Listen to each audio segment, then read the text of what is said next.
Hello and welcome to the Climbing Daily Wednesday news show. Today we're talking about the hardest trad route in the world, a bunch of 8C boulders and an enormous Lego set. I am more excited by the Lego news than anything else that we've got written down. Yeah? Yeah. Why? You like that? You like your Lego? I love it. Who doesn't love Lego? I mean, you're as a father, you must love Lego. I do like Lego, although it gets everywhere. It's true, and you step on it and all that.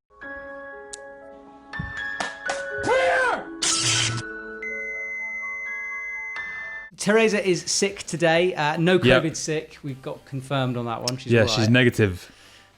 Ghost Rider. Pattern is closed. Yes. But thanks very much for having me back. It's been a while. I feel like I've been doing other things. I kind of let you guys do it. Yeah. But because she's sick, I'm sick cover basically. You are, yeah. You're the super sub. I'm the Super 6 cover. Yeah. What are the guys? I'm the replacement teacher. Yes, what is it? A substitute teacher? No, Substitute teacher. Substitute teacher. Yeah. Well, welcome. I won't the try Jack to Black. bully you, in this situation. Okay, I see. So y'all want to play? Yeah, okay, we're going to play little games. Yeah, but thanks very much for having me back. First up, we got some impressive news from Seb Bouin, who's been sending hard in France. French climber Seb Bouin, who in spite of COVID has had an impressive year in 2020, has put up another extremely hard sport climb in France. The route, named Beyond Integral, can be found in the Pic Saint-Loup sector near Montpellier, and Seb has proposed a route of 9B/+. He says that the moves are on the same level as the Adamange route move in Norway and the other recent hard first ascent Seb put up in Verdun, La Rage d'Adam. We caught up with Seb a little earlier to find out some more. It's a really long route, around 50 meters, and there is two big parts, like one first part around 9A plus with two main crux, and then after this first 9A plus there is a tricky 80 plus boulder problem. So this had a lot of difficulty because when you did the first part you are quite tired and you have to do this last section. I started walking Beyond Integral in spring 2019. It was okay to climb the first section, but it was impossible to find the sequence up there. I wanted to try it again seriously this fall season. In October, I fell 2 times on the last move of the wall route. I was quite desperate. The bad weather was arriving, and at the end I could do it just before the rain, and I was quite happy. This upper section is amazing because there is a run out without clipping quick draws. You are just to skip 2 draws and fighting on the holds. So I think it's a super nice route, and I hope some climbers will try it. There you go, Seb Bouin, sending hard, continuing to send hard. He is, I reckon he's like on a par with Alex Megos as the second best climber in the world. I would totally agree. Sport climbing. I think he's going to battle Adam soon for that 8C. 9C. Of all people, I feel like, I know Alex has also done a 9C, but as a sort of third coming up behind him, I think Seb's the man. I think he's on his own in third place. I agree. Although Stefano Gasolfi's going to have a word about that, isn't he? That's true, yeah. I think he's with Stefano in third place. Yeah. Well, guys, you comment down below. What's the top 4 sport climbers in the world right now? 1, 2, 3, 4 down below to see how many comments we can generate on that. Now, hard trad routes, they have a certain mystique about them. So when potentially the hardest trad route in the world gets sent, well, that's big news. James Pearson has made the second ascent of Tribe, a trad climb in Cadaresi, Italy. The route was first climbed by Jakob Schubert in 2019, and it's thought to be the hardest trad climb in the world.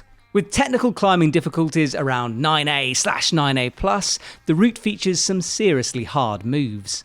James has some trad climbing pedigree, having already climbed other test pieces, including the notorious E11 Rhapsody. Despite bad working conditions, James finally got through the final boulder problem and topped out. We got hold of James for a little chat about the route. Somehow Tribe is just this perfect combination of hard moves, rests, and amazing gear. Grades, yeah, so that's the subject that everybody wants to talk about, and you're right, I'm not really into it for one of many reasons, but between you and me, and actually all of the rest of the world watching Epic TV right now, you can probably put it on your E10 counter. I think that's probably safe enough to say. It's It's definitely the hardest series of moves I've ever done on a trad route, and I struggle to really remember a sport route, even with the hardest series of moves that I've done or even tried. So it's, definitely up there. But to put a specific number on it, to really say that all of that climbing boils down to this, I'm not super comfortable with that. And I guess most people thought Jacopo was not grading it for exactly the reasons I've just shared with you, that it was super difficult, he was maybe uncomfortable putting this one number on it. I spoke to him the other day and he told me that the real reason he didn't want to grade it is because he didn't want all of his experience, all of his journey to climb this route, all of the wonderful things about that line to kind of end up just being summarised by another number. And that's because when you manage to climb a route like that, you get to the top, you leave, you come back down, you clean the route and you look up and you see just a line of chalk and nothing else, then you realise like what's so special about trad climbing in general. And this line, I think for me, is probably the ultimate, or at least that I've seen so far, representation of that. It's something that really shouldn't exist, shouldn't be climbable on gear, and it does, and it is, and it's just amazing. So yeah, that's Tribe, and looking forward to seeing who gets the next repeat. Always good to chat to James. Congratulations and good luck on your future projects. Good to see that being a father hasn't affected his hard trad climbing. Yeah, no, and career. I love the fact he's intensified it. He's almost got like a couple of hours a day, so he's like, okay, True. I'm just cramming it in. Basically, if you want to climb harder, have a kid. Is the moral yeah. of the story. Am I pregnant or am I okay? Could I be pregonate? How do I know if I'm prengan? Can I be pregnant? Can u get pregante? Next up, we've got some news from America. American climber Nathaniel Coleman has joined the Empath Ascent train by sending the 9A Plus sport route, which has now seen a host of ascents from the American bouldering royal family of Daniel Woods, Jimmy Webb, and Carlo Traversi. The route, called Empath, was first put up by Traversi a couple of weeks ago, quickly followed by Daniel and Jimmy. Nathaniel's is the fourth ascent. So apparently Daniel and Jimmy spent 10 days on this. Mm-hmm. Nathaniel got given all the beta, so spent a little less time on it. But this is his first 9A plus. So what you're saying is it's soft? There is chat about it being soft. Really? Yeah. Jens Larsen from AA.nu, I think, interviewed them, and he didn't say it in his question, but from the answer, he basically asked them if it was a soft 9A plus. Okay. Because there's a slightly defensive answer from Carlo Traversi saying, well, I mean, they're pretty strong guys.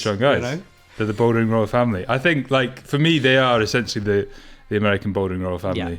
And it's also like, it's all their style. With Alex Pucio's in there, definitely. You think she'll be next on it? No, she's in the bouldering. Like, there's like an American bouldering royal family, right? Yeah. There's Daniel Woods, Jimmy Webb, Paul Robinson, Keenan Takashi. Yeah, I think he's kind of like a distant cousin. Oh, really? Yeah, I think Alex Puccio's very much in there. Yeah. Isabel Faust, Nina Williams. Oh, yeah, this is there great. You go. Yeah. This is I'm imagining corgis everywhere and just really big fingers. Yeah, exactly. There you go. Right, it's been now, and Ascent season is truly here. Some hard routes are going down, and here's a roundup of some 8C/8C plus boulders.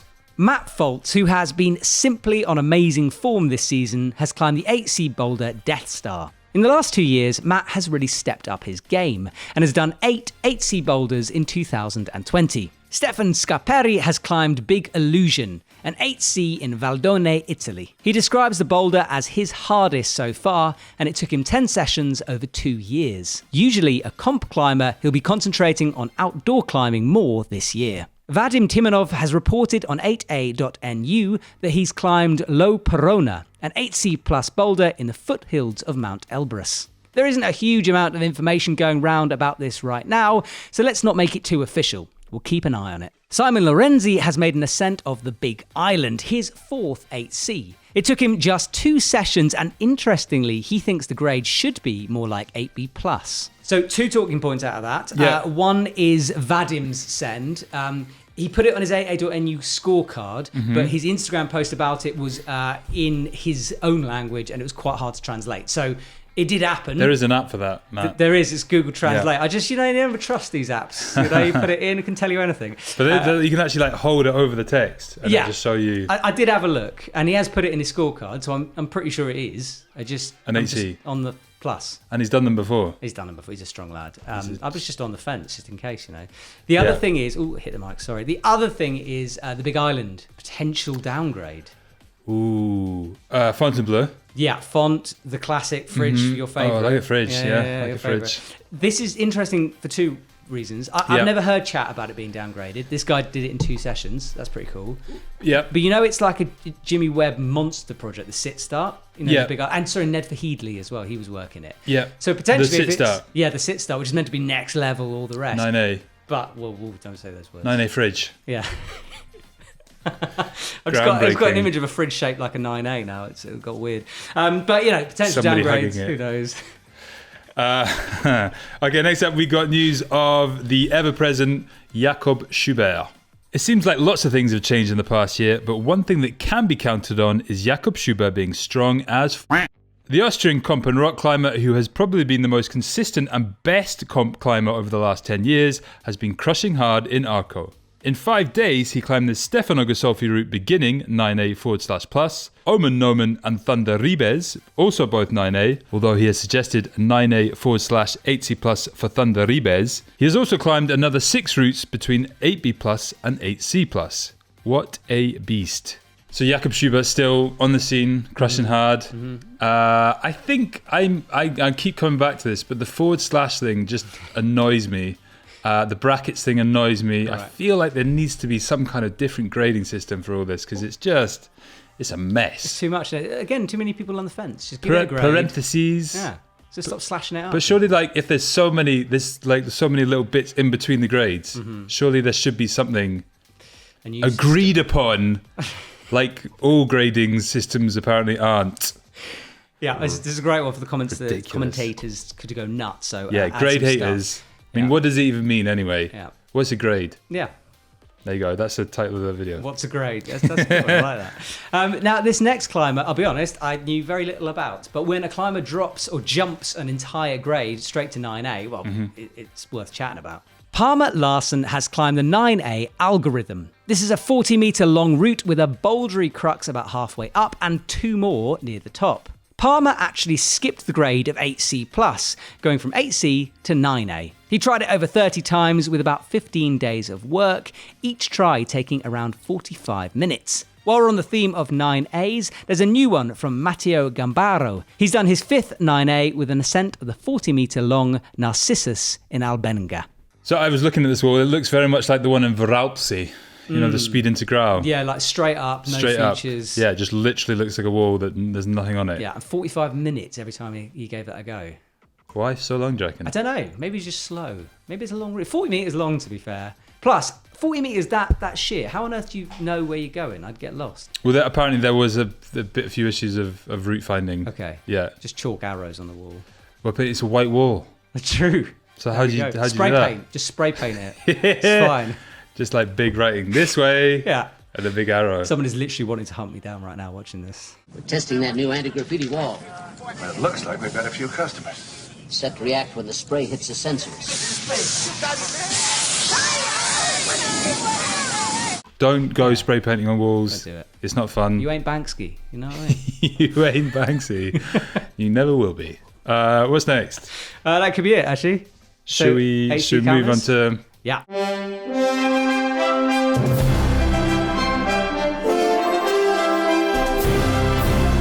Okay, we are continuing, obviously, with the paper version, even though Teresa is putting the non-paper version on. As we speak, she's doing it right now. Right. Vadim, I know I said we'd be on the fence and wait and see, but I think we can give him one on that one. Is it an AC+? According to AA.NU, yeah. So, boom. I mean, Jens knows his stuff. He does, as we've discussed. And then E10 counter. Obviously, James won't really be drawn on the grade, but we're going to give him a 1. It's definitely an E10, isn't it, Tribe?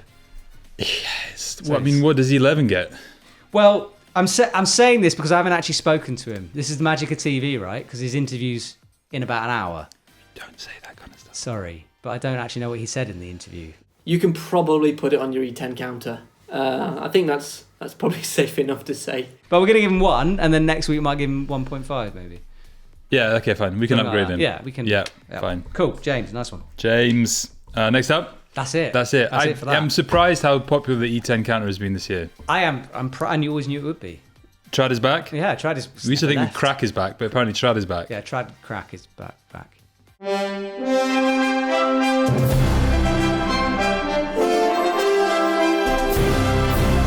Apparently you've got some story about Lego or something. Yes, I do have a story about Lego. I love a bit of Lego. It's really one of those and finally pieces. So here we go.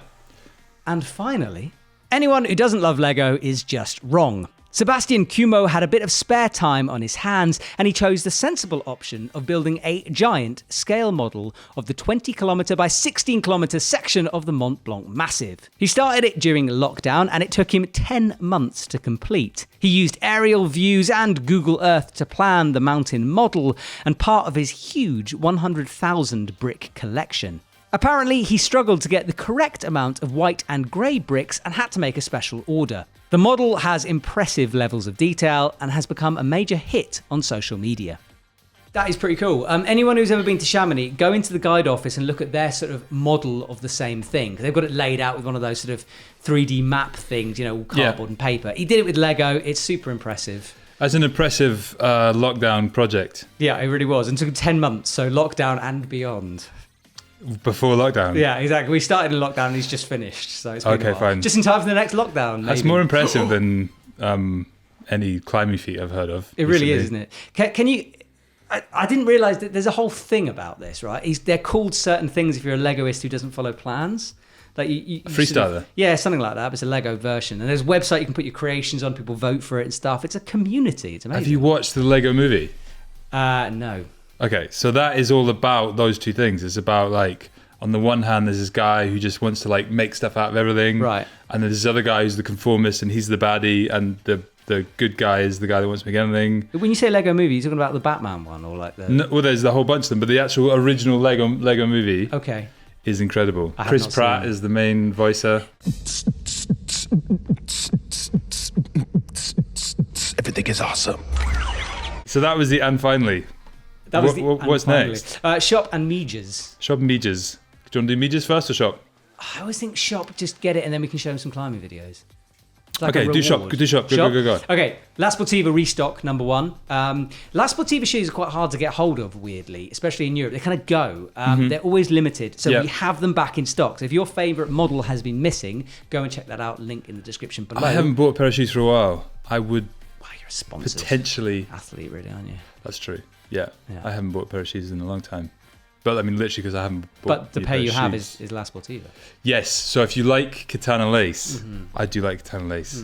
Big smile on my face. When Look I at it, talk it about really is. I can imagine you stroking it there. Yeah, it's nice. Beautiful. The other shoe I want to talk about is the new 510 high angle because I think it's a beautiful looking shoe and I want to test it. Can we test it? I mean, is it already sold out? No, it's back. It's in now. It's Back in There's a stock. banner on the website. You can buy it. Yeah. It's going to be hot property because the old one was like the classic, wasn't it?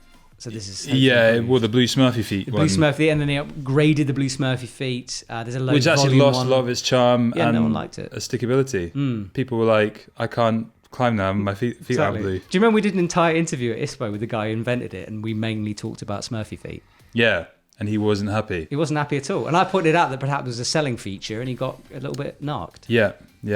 I Anyway. think maybe we should do more of those interviews. Yeah, we should. That's shop stuff. I'm done. Okay, Mejas. medias. You want me to talk about medias? Do you know any mejas? Yeah. Okay, I'm just going to point out quickly that this week Jonathan Seagrave's new film is coming out. You spoke about Jonathan Seagrave's first Ascent last week. You didn't mention the fact that we were going to have that as a film coming out We soon. have that film. I didn't know.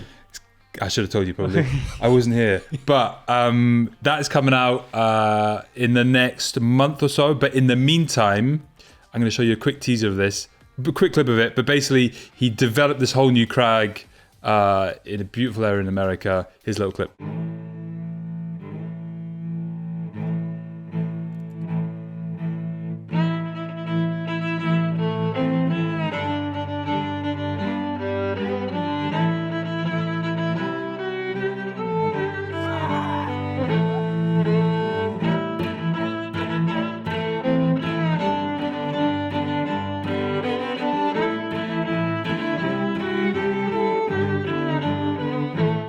That is coming out this week. It's Friday, Thursday.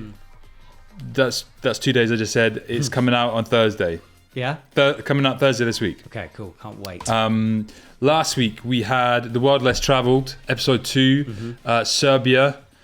You know what I'm talking about? Yeah, the big film, sort of the montage film. Yeah, so you got the Cold House Media vlog. That's one thing, and they just like release them as they go. Yeah. But this was like this beautiful 10-part series that they did, and it's like a guide of where to go climbing and how they went climbing in Serbia and stuff like that. Here's a little clip from Serbia.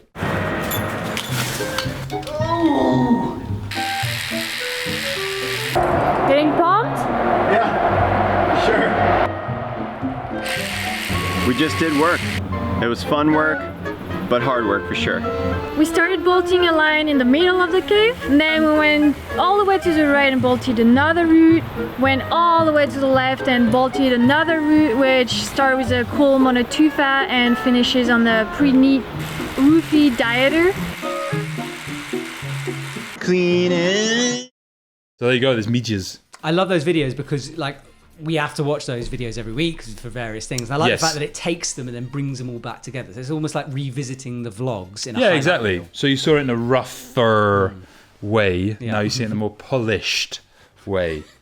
But yes, I think that's them at their best, like making kind of slightly longer form but polished. They're taking the time with them, and they're beautifully told, beautifully edited.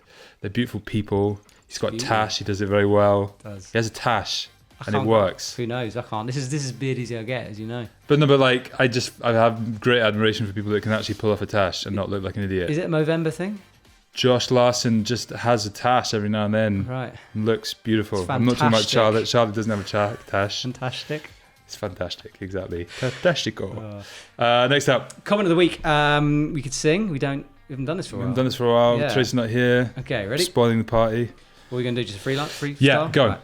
Comment of the week. I love how we try to harmonise that always. It never works. Well, one of us always goes first. Yeah. I've got a good one. I'm going to go first because it actually is important with regard to the 8C plus counter. Okay. We missed one. You obviously missed this comment as well from last no. week. It's from Enzo Balzaretti, who says, "You guys missed Sean Bailey's Ascent of Box Therapy V16. Check out more on the Instagram of @Fauci."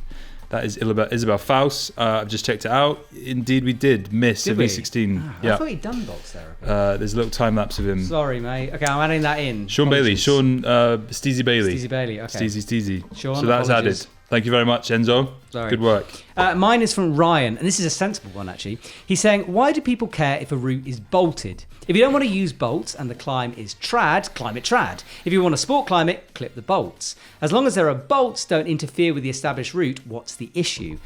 This is quite a cool point. But he's basically saying, like, who cares? Just put bolts, don't put bolts, use them, don't use them. The reason I find this interesting is this is Alex Honnold's opinion that he told us in Fairhead ages ago. He reckons you should bolt hard trad routes, make them accessible for everyone. Why limit it? And if you want to do it trad and be dangerous, do it trad. It's an interesting point of view and one I quite like. So whenever I see something like that, I always think of that moment where he said that. Ryan, you've got a point. You get shot if you did that, but you've got a point. But wait, we needed an answer from the esteemed Matt Groom. The answer is, Ryan, it makes total logical sense in every single way. The problem is the climbing community. Is there not something, there's something about not leaving a trace on the rock, right? Totally. And that's it's tongue in cheek. Because, you bolt rock and then suddenly you've got bolts on the rock and it's horrible. I used to not get it. But then there was like the idea of like going to a mountain and being able to just take everything with you and protect yourself and blah, blah, blah, all that stuff and not have to bolt. Yeah. The more I've kind of been involved with the climbing community, the more I see the attraction in that. Do you think there's a halfway house, like similar to what they do in America, which is once there's a run-out section that doesn't have any gear, you put a bolt in or a piton so it is protectable? Maybe that's the middle ground. No. But then pegs get placed in the UK as well. That's true. There's like the ethics question and answer isn't as clear as it could be. Yes, exactly. In different, but I do like the idea of like being able to go to like somewhere and going, not necessarily thinking that's the way I've got to go. I could go like a different way and like protect myself still that way. Yeah. That's like proper more adventure stuff, isn't it? It is. But the argument is kind of like climbing has always been free. Why do we make it so elitist by only giving certain routes to the elite? You know, if we put a bolt in, then we open it up to the more to the populace, to the mass. Definitely, and then you don't have to buy a very expensive protection gear. Yeah. Or you could just like tie knots in a rope, Polish style, That is true, Czech Republic style. Czech Republic style. Who There you knows, go. man? Comment below. You know the drill. Who knows? Who cares? Yes, exactly. That is a good point. And that's it. I think we're done. Yes, absolutely. Well done. Yeah, it was good. Welcome back. Nice to have you. I don't think I'll be here next week. Okay, Teresa, if you're back, super sub out. It's fine. Super sub in. Exactly. Maybe you go away and me and Teresa can do it. Exactly. I feel sneezy. Do you? Maybe. You feel COVID-y? I just want a day off. I mean, Have you had a test? No, but the fact Teresa's We had should a probably test, get one. Yeah, Because we've been but then we're within... all in a bubble, aren't we? So if she hasn't got it, That would mean that we probably don't have it. probably, yeah. Yeah. But We should probably get sure. Yeah. But and I don't want to go into a hospital and I'll have to deal with all the people with like biosuits and yeah, stuff like apparently that. the line she had to do was like 100 people long yesterday. There's a lot of people. Wow. All right. Anyway, On that note, see ya. take care. Bye.